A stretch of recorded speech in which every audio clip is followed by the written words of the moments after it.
ভোটের পর থেকে আপনাকে একেবারে দলের কোনো কাজে দেখা যায় না। ভোটের মুখেই, লোকসভা ভোটের মুখেই একবার হাজি নুরুলের প্রচারে বেরোলেন, কি বলবেন? দেখুন, আমি সেই 2008 সাল থেকে তৃণমূল ছাত্র পরিষদটা করি। আমার তৃণমূল ছাত্র পরিষদ থেকে আমি আজকে গ্রাম্য স্তরে রাজনীতি করতে এসেছি।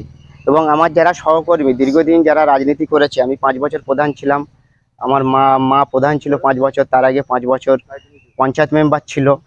কিন্তু এবার পঞ্চায়েত নির্বাচনের পরে সকলেরই জানা যে একটা গ্রুপবাজির শিকার আমরা হয়েছি। দলেরই একটা অংশ আমাদের ঝান্ডা ধরলে আমাদের কাছ থেকে ঝান্ডাটা কেড়ে নিয়েছিল। কিন্তু নির্বাচন এসে গেছে, আমরা তৃণমূল কংগ্রেসের প্রতি মমতা বন্দ্যোপাধ্যায়ের নীতি আদর্শে আমরা চলি। তৃণমূল কংগ্রেসের প্রতি যে ভালোবাসা সেটা আমাদের এখনও রয়ে গেছে। কিন্তু এই নির্বাচনের সময় যেটা দেখতে পাচ্ছি যে বিজেপি সরকারের বিরুদ্ধে লড়াই করতে গেলে স্থানীয় নেতাদের উপরে রাগ করে ঘরে বসে থাকলে হবে না। সেই জন্য আমরা আবার পথে নেমে পড়েছি।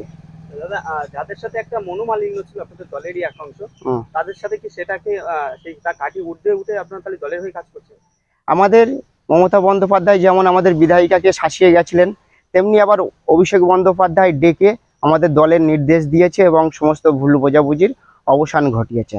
আমাদের সবথেকে বড় পরিচয়, আমরা কে কী করলো দেখার দরকার নেই, আমরা তৃণমূল কংগ্রেসটা করি। তাই আমরা তৃণমূল কংগ্রেসের ঝান্ডাটা আবার ধরে নির্বাচনে নেমে পড়েছি। তাহলে আগামী দিনে কি হচ্ছে না আপনার তৃণমূল কংগ্রেসের সদস্য হয়ে কাজ করছেন?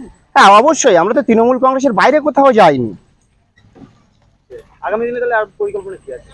আগামী দিনে দলে যাতে লোকসভায় ভালো রেজাল্ট করে, আগামী দিন বিধানসভা নির্বাচন, তারপরে পঞ্চায়েত নির্বাচন, মমতা বন্দ্যোপাধ্যায়কে আমরা শক্ত করছি। কি আশা করছেন আপনার এলাকা থেকে ভোটের শতাংশ কেমন? হাজি নুরুল বসিরহাটে জিতছে, এটা নিশ্চিত। আপনার কুলটি অঞ্চলে কুলটি অঞ্চলে লিড হবে তৃণমূল কংগ্রেসের।